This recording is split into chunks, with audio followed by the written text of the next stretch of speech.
ओम श्री सद्गुरवे नमः।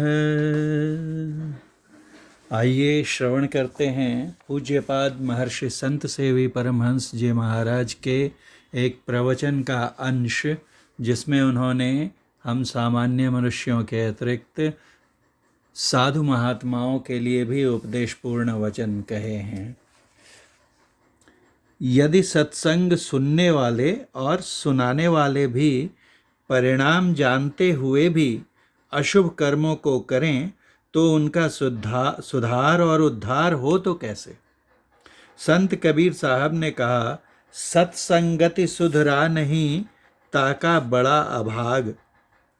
प्रवचन करने का मतलब है कि जो उपदेश हम करें उसके पहले हम स्वयं उसका आचरण करें। अगर हम आचरण नहीं करते हैं तो हम प्रवचन करने के अधिकारी नहीं हैं। जिस तरह का हमारा प्रवचन है उस तरह का हमारा आचरण भी होना चाहिए।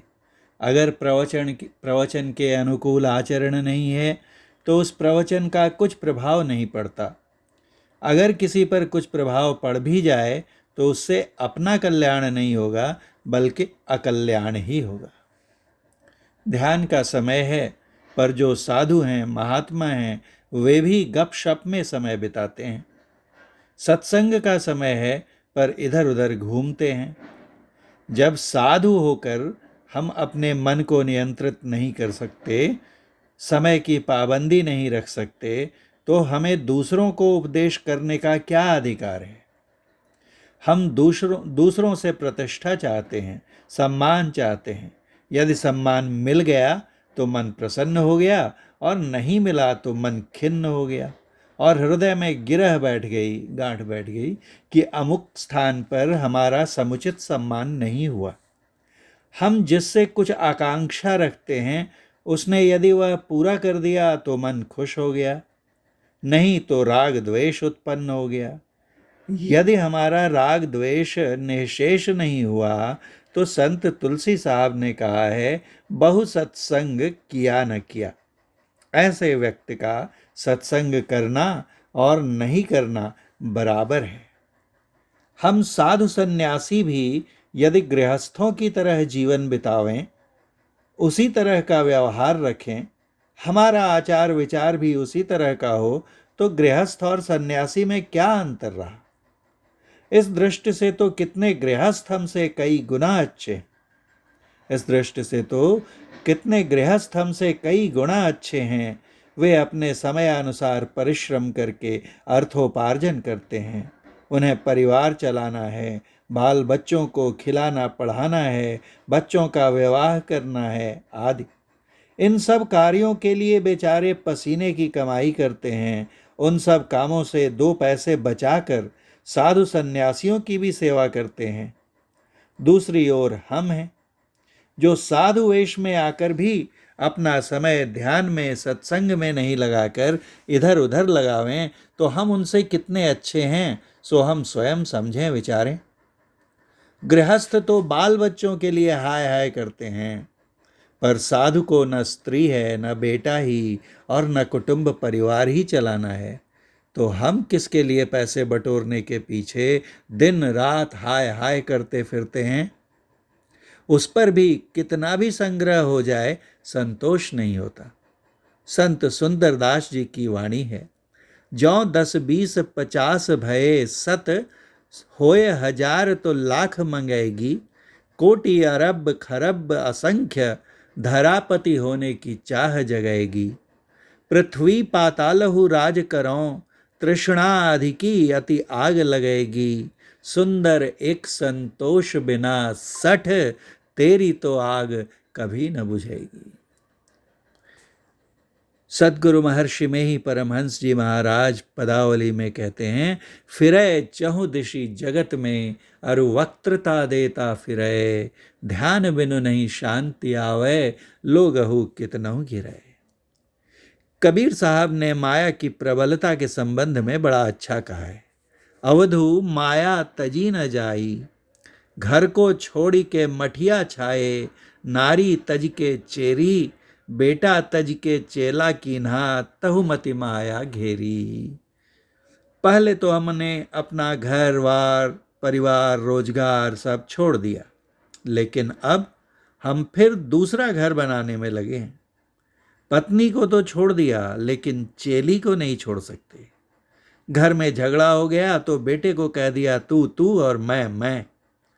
बेटे को छोड़ सकते हैं, पर चेला को नहीं छोड़ सकते, चाहे वह चेला जैसा भी अच्छा या बुरा क्यों न करे। कहीं कहीं तो चेला ही गुरु बन जाता है। जैसा वह पढ़ाता है वैसा ही गुरु पढ़ता है।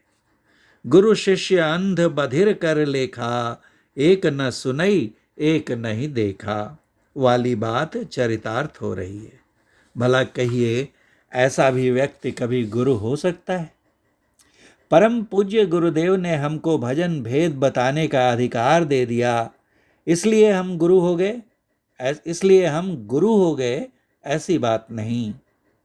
उन्होंने कठोर तपस्या करके संत मत सत्संग रूपी फुलवाड़ी लगाई और उसकी सेवा एवं सुरक्षा हेतु हम लोगों को माली के रूप में नियुक्त किया। मालिक तो वे स्वयं थे और अब भी हैं। आज यदि कोई माली अपने को मालिक समझने लगे तो यह सर्वथा अनुचित होगा। उनसे हमको आदेश मिला कि संतमत की दीक्षा बता दो, इसलिए हम बताते हैं। लेकिन यदि हम अपने को गुरु समझने लगें तो हमारी भारी भूल होगी। आज हम चाहते हैं कि उन गुरुदेव की तरह हमारी भी पूजा प्रतिष्ठा हो। यह भूख क्यों? यदि पूजा और प्रतिष्ठा की भूख है तो हम अपने को उस योग्य बनाएं। अक्षरशः सत्य तो यह है कि जो उस योग्य होंगे उनकी वैसी इच्छा होगी ही नहीं। सूर्य अपनी पूजा और प्रशंसा नहीं चाहता और न उसके सामने जाकर कोई उसकी प्रशंसा ही करता है, फिर भी वह चारों ओर अपनी किरणों से सबको प्रकाशित करता है, जीवन देता है। फलतः सब लोग उसकी प्रशंसा पूजा करते हैं। संत सद्गुरु ऐसे ही होते हैं। अगर हम दूसरों से अपना आदर सत्कार चाहते हैं, पूजा पाठ कराना चाहते हैं, दक्षिणा चाहते हैं, तो हम गुरु बनने योग्य कहाँ हैं? हम में गुरु होने की योग्यता होनी चाहिए। गुरु कौन? गोस्वामी जी ने कहा है, ज्ञान कहे अज्ञान बिनु, तम बिनु कहे प्रकाश, निर्गुण कहे जो सगुण बिनु, सो गुरु तुलसीदास। जहाँ ज्ञान है वहाँ मान कहाँ, और जहाँ मन में मान के लिए स्थान है वहाँ ज्ञान कहाँ। अगर हमारी योग्यता नहीं है फिर भी कोई हमारी पूजा करता है तो हम पाप बटोरते हैं। वह बेचारा तो नहीं जानता है कि हमारी योग्यता क्या है, क्योंकि उसके पास हमको मापने का कोई मीटर है नहीं। वह अन्यों की देखा देखी हमारी पूजा करता है या अपनी श्रद्धा व्यक्त करता है। हम तो जानते हैं कि हमारी योग्यता कैसी है, कितनी है। झूठ बोलकर, छल कपट करके, येन केन प्रकारेण अपनी चतुराई लगाकर हम दूसरे को ठगते हैं, और इसमें जब हमें मनचाही उपलब्धि मिल जाती है तो हम अपने को चतुर समझने लगते हैं। ऐसे व्यक्ति के लिए संत कबीर साहब कहते हैं कि कोई चतुर न पावे न पार नगरिया बावरी। इसलिए मिथ्या कपट तजो चतुराई, तजो जाति अभिमान रे, दया दीनता समता धारो, हो जीवन मृतक समान रे। हम समझते हैं कि अपनी चतुराई से दूसरे को ठग रहे हैं, पर वास्तव में हम दूसरे को नहीं, अपने को ठग रहे हैं। हम यह भी नहीं समझते हैं कि हम स्वयं ठगे जा रहे हैं, लेकिन फिर भी हम ऐसा करते हैं। अपनी इस अज्ञानता को हम समझें। चाहे हम अपने को ठगें या दूसरे को, इसका परिणाम अच्छा नहीं है।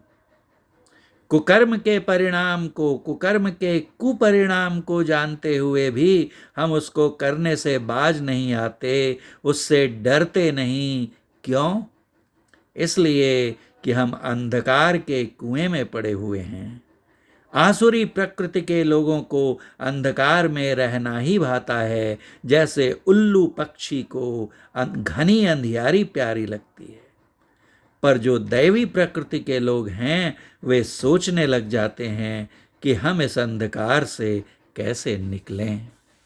बोलिए प्रेम से श्री सद्गुरु महाराज की जय।